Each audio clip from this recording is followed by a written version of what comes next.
Hello and welcome to my world. I'm of course Fred Kasdan. You know, 7 nights a week I stream live over on Twitch playing a variety of video games. The link to my Twitch channel, of course, can be found in the description below. Now, earlier this week we finished the Mass Effect Andromeda for the third time overall, because I have played the PC version twice in previous years. So this was a console run of the game.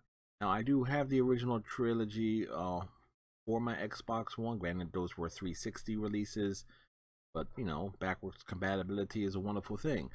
But a big reason why I went with Andromeda first is because it technically at this point it's a standalone game. A sequel has yet to be announced for it. BioWare, EA, get your heads out of your collective asses on that. Would you don't, if you'll be so kind?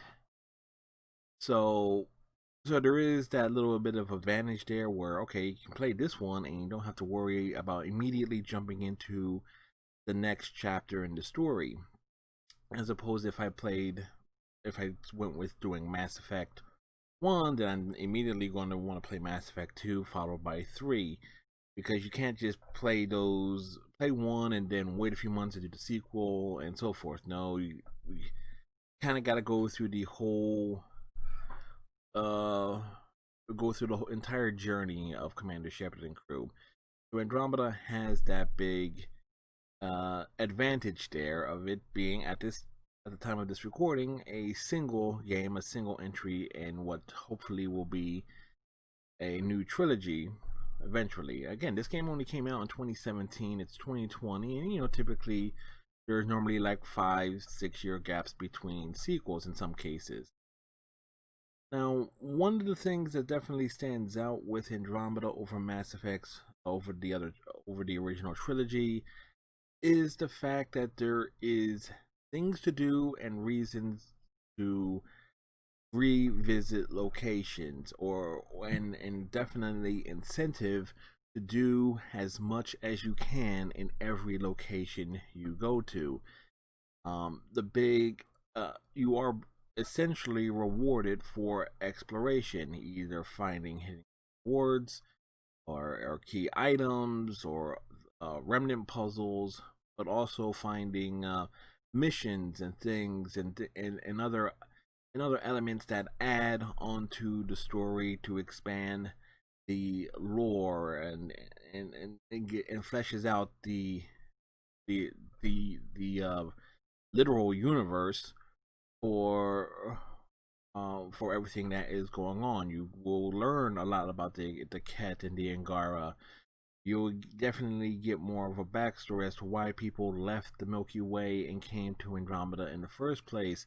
And I'm not just talking about, okay, the initiative and their initial goals, and then the benefactor finding out that the Reapers are coming, that they knew something was coming, but they wanted to get out ahead of it and get as many people out as possible. So you have all those individual factors there that's part of like the sub story, because you have the big story. Okay, we just wanted to colonize the Helios cluster, and the Ket are causing problems, and you got the Scourge and have to turn on the remnant vaults and all these things. But you have all that going on, but when you really dig deep into it, there is so much. There is a greater connection to not just the crew, but also the NPCs you encounter. You will come across folks that you can literally ask them, why did they come? Why did they come to Andromeda? What did they leave behind, and so forth.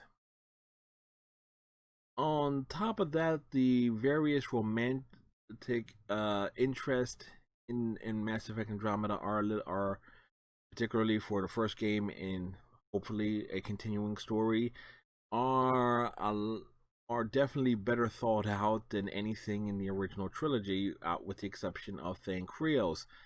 Garrus Shep fans will probably be able to defend that a little bit better than any other pairing in the initial trilogy. But everything in Andromeda definitely has that build up, and in this particular run, as you can, if you were unaware, I was going with Sarah Ryder and Veteran Nix, as the romantic thing, a pairing of choice.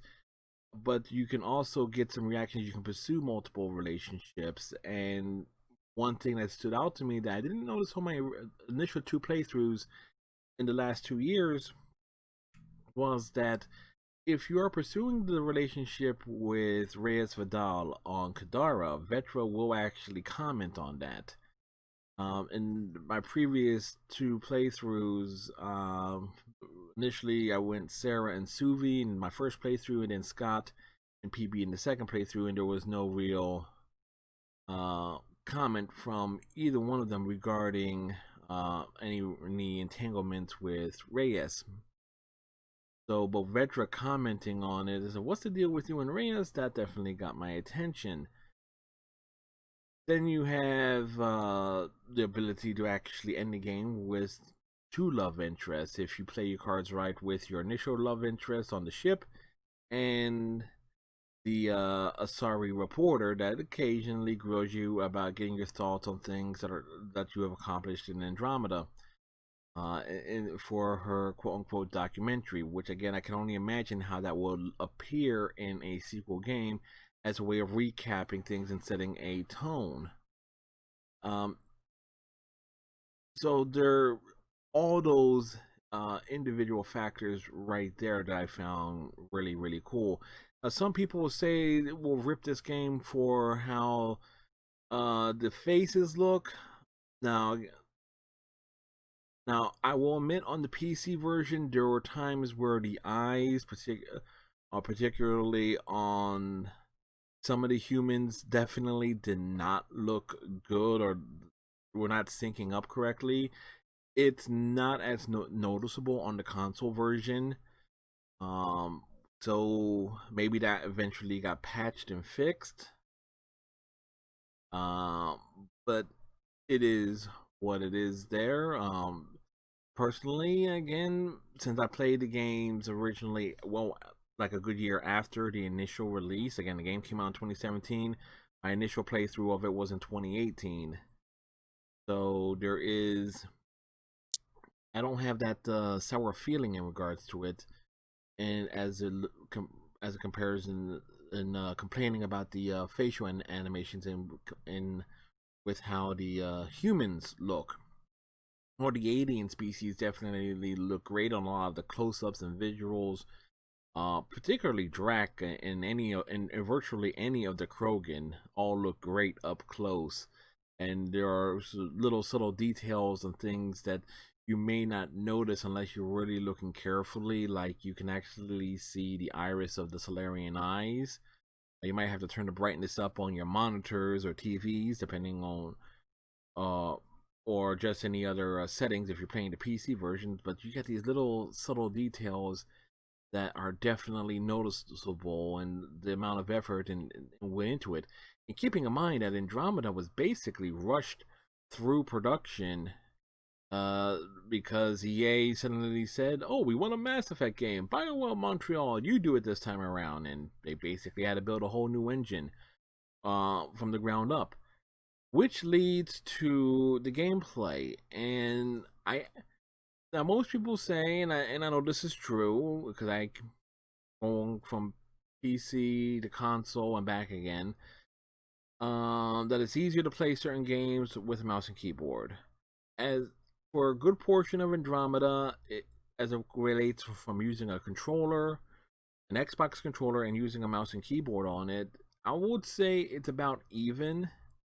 I did find the driving the Nomad and getting it to go up certain mountains and things a lot easier with the mouse and keyboard, as because it's able to make some more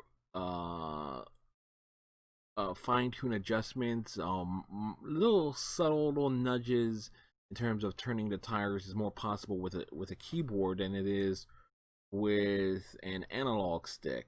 With an analog stick, if you don't turn things just right, you can end up losing whatever traction you had going up a mountain. So it does going to make me wonder how that's going to be when I get around to doing the original trilogy and the Nomad, because one of my favorite things in the original trilogy on the PC was driving the Nomad, because I was able to get it to do very different things, including getting it to flip over at times. So, which which is real cool. But the combat and everything is pretty good in comparison between the PC and the console version. Again, comparing Xbox to again the PC version primarily.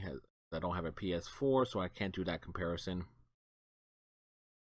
But some things are a little less responsive on the console version.